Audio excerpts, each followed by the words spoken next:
everybody, it's Carrie with Seed to Spoon. So I wanted to make a quick video today just addressing one of the common misconceptions that I believe every new gardener has, including ourselves whenever we first started, was how much work it would be to get started. So when we first started researching our garden journey, we were reading countless books and watching lots and lots of YouTube videos. And then before we got started, we built several raised garden beds and had them ready to go and ready to plant out. But really, truly, if you want to do all that, that's great, but you don't really have to in order to get started.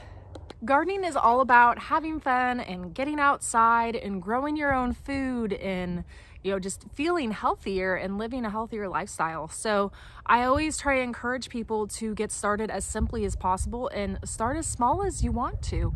You can see in the background, like we have all these smart pots. I highly recommend these for any new beginner gardeners. They're so easy. So once you get them, they're just fabric raised beds, and then you unfold them, you put your soil inside, and then you're ready to go. You don't have to build or invest a lot of money because they're relatively cheap and they last a long time. They're very durable. They're supposed to last up to about 10 years, but I've heard reports of them lasting even longer. Ours have lasted us about 4 years now, and they've been great, and they even perform really, really well. A lot better than our wooden raised beds did. And by the way, those wooden raised beds that we started out with have fallen apart now, so we don't have any of those left. Now we just have our smart pots. So they've lasted longer, they've done really well, and they're just super easy to get started with. So it's something that you don't necessarily have to spend a lot of time building and doing. You can simply get this, in the mail, unfold it, put some soil in it, you're ready to go. So the great thing about these smart pots too, there's a bunch of different sizes. So we have a bunch of different sizes in our garden, all the way from 3-gallon size, which is, pretty small. So individual plant sizes, and some of them have handles also. You can carry them around, you can move them anywhere. And then all the way up to they have these round raised beds that are 100-gallon, which gives you an entire, planting area, and you can plant multiple things together. They also have the long beds. There's a bunch of different shapes and sizes that you can get. So you're not limited on, what sizes you want to do. There's a lot of different ones that you can get. And if you're growing in a large scale, if you have several of these big bag beds, the 100-gallon ones, I always recommend making your own soil just because it's more cost effective. And you also know exactly what's going into the soil too, which, for us, a main part of wanting to grow our own food was wanting to make sure that everything was grown organically and we weren't using any pesticides or anything like that. So, we wanted to make sure that we had, really good resources for our soil.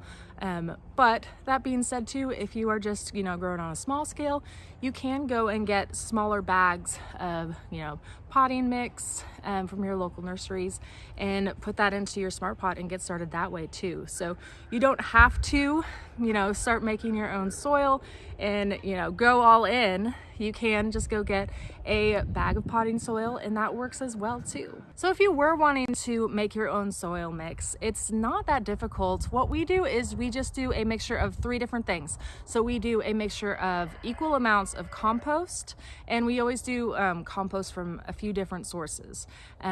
So for us, we have a few rabbits that we can use their rabbit manure. If you have a worm farm, that's great too. But you can also, go to the store and buy different various types of compost too. I always recommend going someplace local instead of buying it from a prepackaged bag, because you will lose a lot of nutrients whenever you do that. But if that's your only option, it's better than nothing. But going to a local place that makes their own compost will be the best. So we do an equal amount of compost, and then peat moss or coconut coir. Sorry, my mind went blank for a second. So peat moss or coconut coir, those two are interchangeable in this. And then the other third is a vermiculite or perlite. So this is called Mel's Mix. So we got this mix from the Square Foot Gardening book, which if you haven't read that, I highly recommend checking that out. It is a great resource, especially for beginner gardeners. Whenever we were first starting, that was something that we kept around with us. We lugged it out in the garden with us several times. It has a lot of useful information.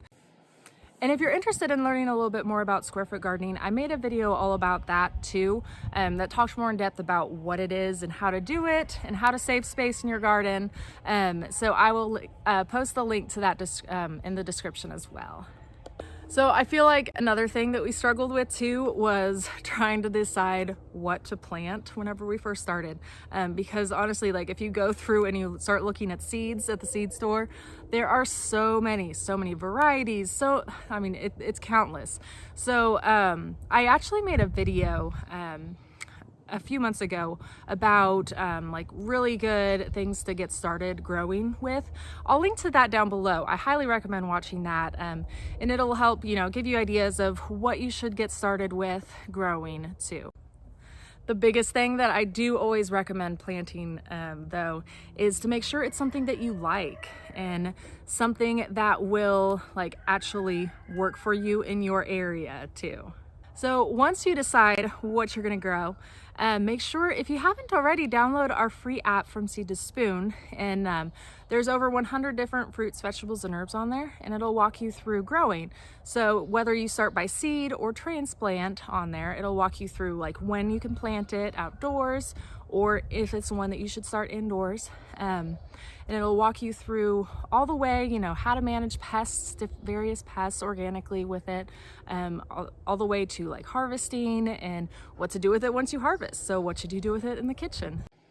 Okay, well, I think that's about it. I just wanted to make a quick video just talking about how anybody can get started gardening. It doesn't have to be something that you work really hard on doing. You can get started super simply, and you can do it today if you really wanted to. So I just wanted to make a quick video just to encourage anybody who is on the fence about getting started growing, or maybe you know somebody who is thinking about growing their own food. Maybe this video can help you talk to them into growing something of their own. If you have any questions at all, please let me know. Leave any comments in the comment section and I will get back to them there, or I will make another video about it too. Thank you so much for watching, everybody. We'll see you guys next time.